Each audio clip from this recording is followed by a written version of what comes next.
So, ayun na nga guys, isang mapagpalang araw ko sa lahat. Ngayon, matagal na tayo hindi nakapag-video ng aking sariling video. Kaya ito, magluluto tayo ng pinangat na sapsap sa kamyas. Pero bago po simulan pagluluto, kung di ka pa sa channel ko, please subscribe my channel, like and share, and hit the bell para updates ginagawa ko. Ngayon ay magluluto tayo ng pinangat na sapsap sa kamyas. Ayan, meron na tayo dyang sapsap, lagyan natin yung asin. Diyan natin ipapangat yung sapsap sa kamyas. So, inaras, meron tayo ilang piraso ng kamyas. Meron din tayo isang piraso ng sili, sibuyas, saka kamatis. So, tara, lutinin natin. So, ayun nga guys, isang kawali, lagyan na natin itong sapsap.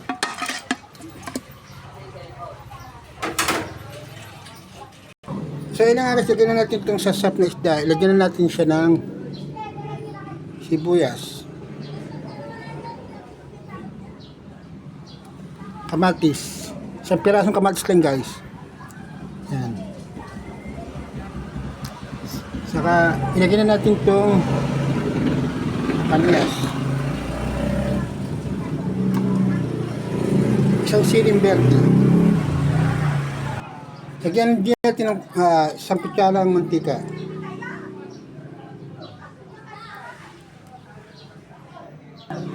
So, lagyan na.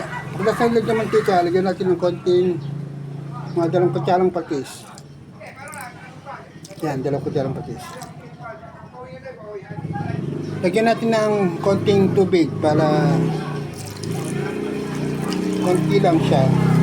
Kung lumubog lang yung isda. So, yun nga guys.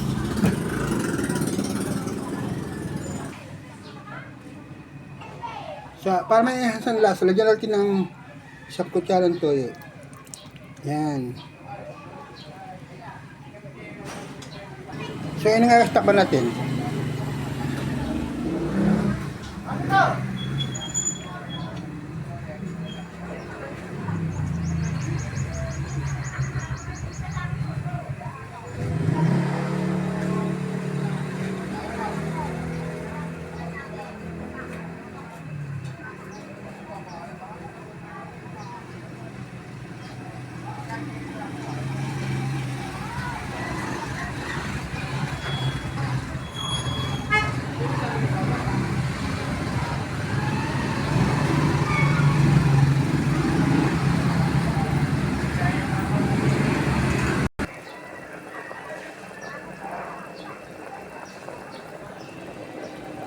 So, yun nga, tingnan natin kung gusto na.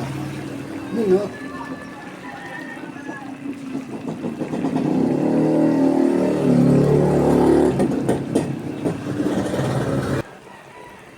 So, yun nga, tingnan natin kung malambot na yung kamyas. Pagka malambot na yung kamyas, luto na siya.